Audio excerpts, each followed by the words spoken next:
Hello students, good morning to all of you.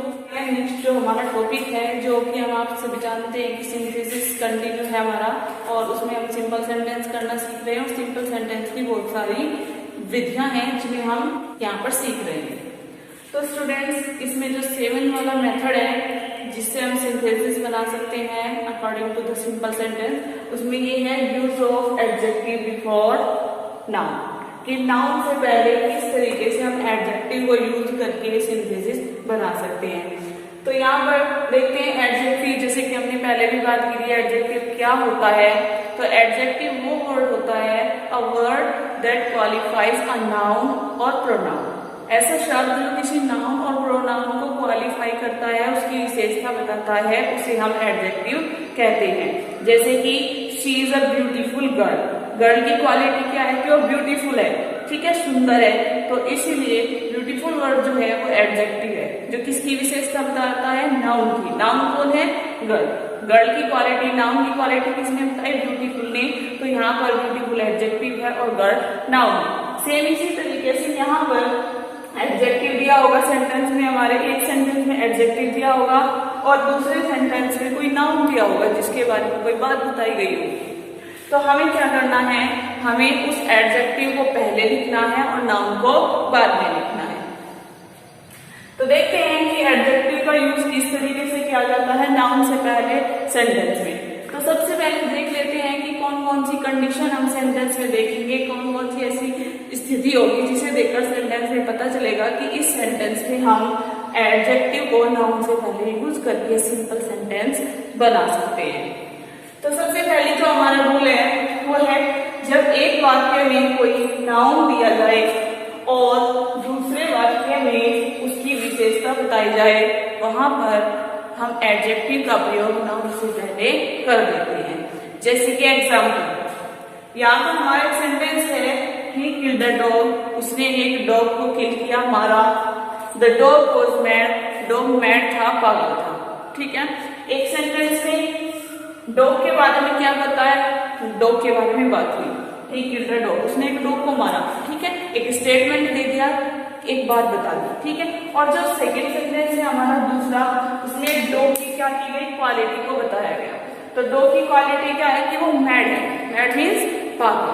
तो अब इस सेंटेंस को जब हम सिंथेसिस करेंगे तो हम क्या करेंगे, जो ये वर्ड है हमारा नाउन, इससे पहले हम एडजेक्टिव का यूज करेंगे। इसके एडजेक्टिव, इसकी क्वालिटी क्या है, मैड, पागल।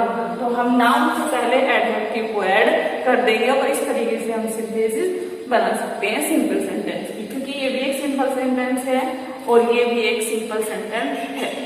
चलिए, ये आपकी फर्स्ट कंडीशन मैंने आपको डिस्क्राइब की। अब देखते हैं सेकंड रूल। सिंपल सेंटेंस में एडजेक्टिव को नाउन से पहले लिखा जाता है। जैसा कि आपको अभी भी मैंने बताया कि यहाँ पर हम कैसे करेंगे, यहाँ पर हम नाउन से पहले एडजेक्टिव को लिखेंगे। तो ये एक दशा है, कंडीशन है जो सेंटेंस में पाई जाती है। जिन सेंटेंस में ये कंडीशन पाई जाएगी, आप उस सेंटेंस में ये रूल अप्लाई करेंगे। कौन सा रूल, आप उस सेंटेंस में पहले एडजेक्टिव लिखेंगे और फिर उसके बाद नाउन लिखेंगे। क्लियर स्टूडेंट्स, ये रूल जो हमारा है, जो मेथड है हमारा सिंपल सेंटेंस बनाने का, कि कोई बहुत ज्यादा लेंथी नहीं है, इसमें कुछ भी डिफिकल्टी नहीं है, सिर्फ एक कंडीशन दी गई है और एक रूल बताया गया है, ठीक है। तो इसके एग्जाम्पल देखते हैं। पहला एग्जाम्पल मैंने लिखा हुआ है यहाँ पर, सेकंड एग्जाम्पल लिखा हुआ है, और फिर इन्हें बनाने का प्रोसीजर आपको वैसे बता दिया है, लेकिन करके देखते हैं कि इन एग्जाम्पल को हम किस तरीके से कर सकते हैं।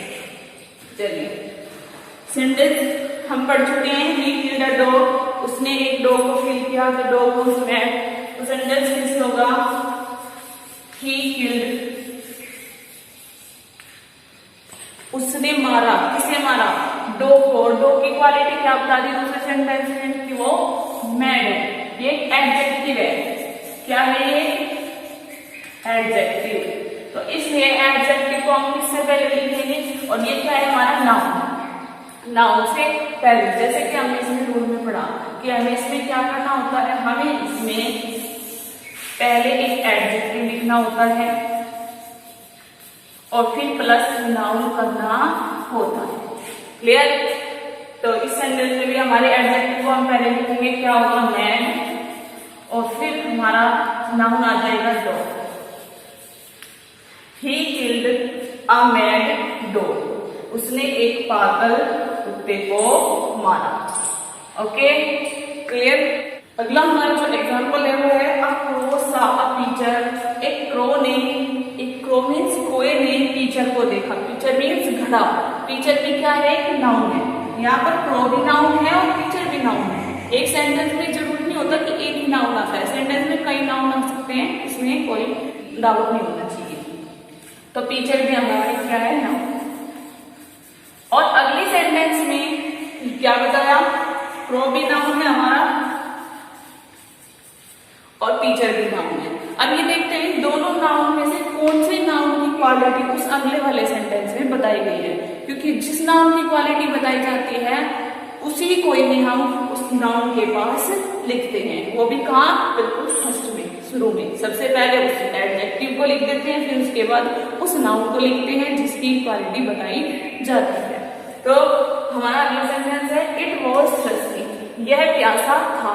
कौन प्यासा था, किसके बारे में बात बताई गई है? ये जो थर्स्टी वर्ड है, प्यासा होना, ये भी एक एडजेक्टिव है, लेकिन ये किसकी विशेषता बता रहा है? किसकी विशेषता बताता है? ये कौवे की विशेषता है कि वो प्यासा था। तो क्लियर कि हमारे पास नाउन ये है और इस नाउन की विशेषता अगले सेंटेंस में बताई गई कि वो थर्स्टी था। तो हम थर्स्टी वर्ड को कहां पर लिखेंगे? क्रो से पहले लिखेंगे, टीचर से पहले तो नहीं लिखेंगे, क्योंकि टीचर की क्वालिटी नहीं बताई गई सेंटेंस में, क्वालिटी बताई गई है क्रो की। तो क्रो से पहले हम इस एडजेक्टिव को लिखेंगे। क्या होगा सेंटेंस? अ थर्स्टी क्रो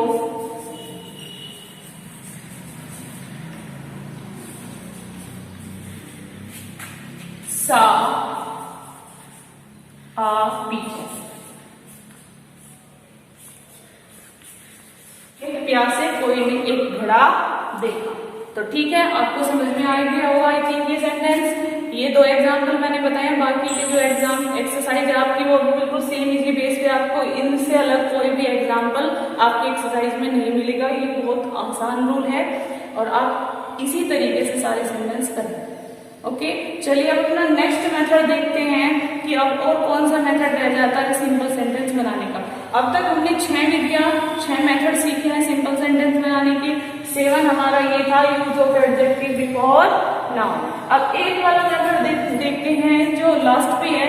8 मेथड भी है और लास्ट मेथड भी है कि सिंपल सेंटेंस किस तरीके से बनाए, वो भी जब हम सिंथेसिस कर रहे हैं। ठीक है, 8 मेथड है हमारा conjunction, use of and. Conjunction कितने सारे होते हैं आपको पता है, और कंजंक्शन कहते किसे हैं पहले वो देखते हैं। कंजंक्शन उसे कहते हैं जो दो सेंटेंस को जोड़ता है या दो वाक्यों को जोड़ता है। ऐसा word, a word which joins two words और टू सेंटेंसेस। तो ऐसा शब्द जो दो सेंटेंस को जोड़ता है या दो वाक्यों को जोड़ता है उसे हम कंजंक्शन कहते हैं। जैसे मैंने कहा राम एंड श्याम। राम और श्याम दो नाउन है और इन दोनों नाउन को किस शब्द ने जोड़ा? एंड ने। तो ये एंड क्या हुआ हमारा? कंजंक्शन। एंड क्या है हमारा? कंजंक्शन। इस तरीके से जो दो शब्दों को जोड़ देता है हम उसे भी कंजंक्शन कहते हैं, लेकिन जो दो वाक्यों को जोड़ता है उसे भी हम कंजंक्शन कहते हैं। जैसे कि अब ये जो हमारे पास दो वाक्य हैं, दो ये एग्जाम्पल है हमारे पास, दो ये सेंटेंस है हमारे पास, दो ये है, और अब इन दोनों सेंटेंस को हम एक शब्द से जुड़ेंगे तो वो भी हमारा क्या होगा? कंजंक्शन। कंजंक्शन वैसे बहुत सारे होते हैं, बट होता है, एंड होता है, बिकॉज होता है, सो होता है, और अदरवाइज बहुत सारे कंजंक्शन होते हैं जो दो सेंटेंस को या दो वाक्यों को जोड़ देते हैं। लेकिन यहाँ पर जब हम सिंपल सेंटेंस कर रहे हैं सेंटेंस में, तो यहाँ पर हम केवल एक कंजंक्शन का यूज कर सकते हैं, एंड। बट, येट, और, अदरवाइज इस तरह के किसी कंजंक्शन का यूज हम सिंपल में नहीं कर सकते। वो आगे जो हम सेंटेंस के और टाइप पढ़ेंगे, कॉम्प्लेक्स, कंपाउंड, उनमें यूज होते हैं, लेकिन सिंपल सेंटेंस में हम केवल एक कंजंक्शन यूज कर सकते हैं, वो भी कौन सा? एंड। ये बात आपको ध्यान रखनी है, सिंपल में एक कंजंक्शन यूज होगा, एंड। चलिए स्टार्ट करते हैं कि किस तरीके से हम एंड कंजंक्शन का यूज करेंगे दो सेंटेंस को जोड़ने के लिए। तो पहला एग्जांपल है हमारा शी टुक टी। उसने चाय पी या चाय ली। टुक मीन्स लेना या पीना, यहाँ पर यही अर्थ आता है। चाय के साथ टी शब्द के साथ कभी ड्रिंक नहीं आता, टी के साथ टुक लेना ही आता है, उसका मतलब पीने से ही हो जाता है, ठीक है। शी टुक कॉफी, उसने कॉफी भी और भी, उसने कॉफी भी ली, उसने चाय भी ली, उसने कॉफी भी ली। जब दो सेंटेंस आए और दोनों सेंटेंस एक ही सेंस को इंडिकेट करें, यहाँ भी शी नाउन है, यहाँ भी शी नाउन है, यहाँ पर सी सब्जेक्ट है और यहाँ पर भी सी सब्जेक्ट है, और यहाँ पर भी टुक वर्ब है और यहाँ पर भी टुक वर्ब है। डिफरेंस किसका है? उसने, एक ही व्यक्ति दो काम कर रहा है और दोनों ही पॉजिटिव है, नेगेटिव नहीं है। अगर ऐसा होता एक पॉजिटिव काम किया होता और एक नेगेटिव, तब ऐड नहीं लगता, लेकिन यहाँ पर दोनों समान पद के सेंटेंस है, समान ही बातें कही गई हैं, दोनों ही काम किए गए हैं, तो इसलिए एंड से जुड़ेगा। सी टुक टी, उसने चाय भी पी, सी टुक कॉफी, उसने कॉफी भी पी। तो हम दोनों सेंटेंस को आसानी से जोड़ सकते हैं किस वर्ड से? एंड से। सेंटेंस क्या होगा? दोनों सब, यहाँ पर सब्जेक्ट वर्ब सेम सेम है दोनों में, तो एक बार लिख देंगे नाम से, सी टुक, उसने ली, क्या ली उसने? चाय और कॉफी। किस शब्द से जोड़ दिया हमने दोनों को? और से। तो she took T and coffee. Clear students? कोई प्रॉब्लम नहीं होगी किसी को? चलिए नेक्स्ट सेंटेंस ले लेते हैं। ही वॉज अ डांसर, वह डांसर है। He was a singer, too, वह सिंगर भी है। टू मीन्स भी, ठीक है, और ऑल्सो मीन्स भी। तो एक व्यक्ति के अंदर दोनों क्वालिटी है, दोनों काम किए जा रहे हैं, तो सेंटेंस क्या होगा? ही वॉज, दोनों ही सेम सेम है, यहाँ भी सब्जेक्ट वही है, यहाँ पर भी सब्जेक्ट वही है, वर्ब वहां पर भी वॉज है, यहाँ पर भी वॉज है। तो एक बार लिख लेते हैं, he was a dancer and conjunction से जोड़ दिया सिंगर, वह एक डांसर और सिंगर है, ठीक है। ये जो एंड कंजक्शन का यूज किया जाएगा सेंटेंस में, सिंपल सेंटेंस में, तो वहां ऐसी ही कंडीशन होनी चाहिए, दोनों में सेम सेम सब्जेक्ट है, सेम सेम वर्ब है, इसलिए एंड कंजक्शन का यूज हुआ है, ये ध्यान रखना है आपको। आई वॉज हंग्री, मैं भूखा था।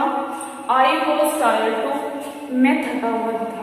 मेरे अंदर दोनों चीजें हैं, तो आई वॉज सब्जेक्ट आई है, यहाँ पर भी, यहाँ पर भी, वर्ब यहाँ पर भी वॉज है, यहाँ पर भी वॉज है, तो सिर्फ एक चीज का डिफरेंस है ऑब्जेक्ट का, ठीक है। तो सेंटेंस कैसे होगा? I was hungry and tired. I was hungry and tired, मैं थका हुआ और भूखा था। क्लियर? तो आपको समझ में आ गया सेंटेंस आपको किस तरीके से एंड से जोड़ने हैं और कौन सी कंडीशन सेंटेंस में होनी चाहिए ताकि आप एंड कंजक्शन का यूज कर सकें। बहुत इजी सेंटेंस है ये भी, इनकी एक्सरसाइज भी बहुत आसान है, आप आराम से बना लेंगे। अगर आपके पास बुक है तो आप बुक की हेल्प लें, बुक में से आप एक बार रूल रीड करें, फिर एक बार एग्जाम्पल रीड करें, उसके बेस पर आप एक्सरसाइज बनाएं, तब भी आपको कोई दिक्कत नहीं होगी। अदरवाइज अगर आपके पास बुक नहीं भी है तब भी मैं भी आपको यहाँ पर अच्छे से सारे रूल लिख कर भी दिखाती हूँ और आपको हर एक एग्जाम्पल बताती भी हूँ। उन सेंटेंस के आपको एक्सरसाइज जिनकी अलग अलग रूल होते हैं, कुछ रूल किसी एग्जाम्पल में कुछ और यूज किया, किसी एग्जाम्पल में कुछ और यूज किया, जहाँ पर इस तरीके का हूँ वहाँ मैं एग्जाम्पल ज्यादा बताती हूँ, लेकिन क्योंकि यहाँ पर आपको कोई भी सेंटेंस अलग नहीं मिलेगा, सभी सेम है, तो आपको इसलिए मैंने कम ही एग्जाम्पल बताए, इनके बेस पे आप एक्सरसाइज आसानी से कर सकते हैं।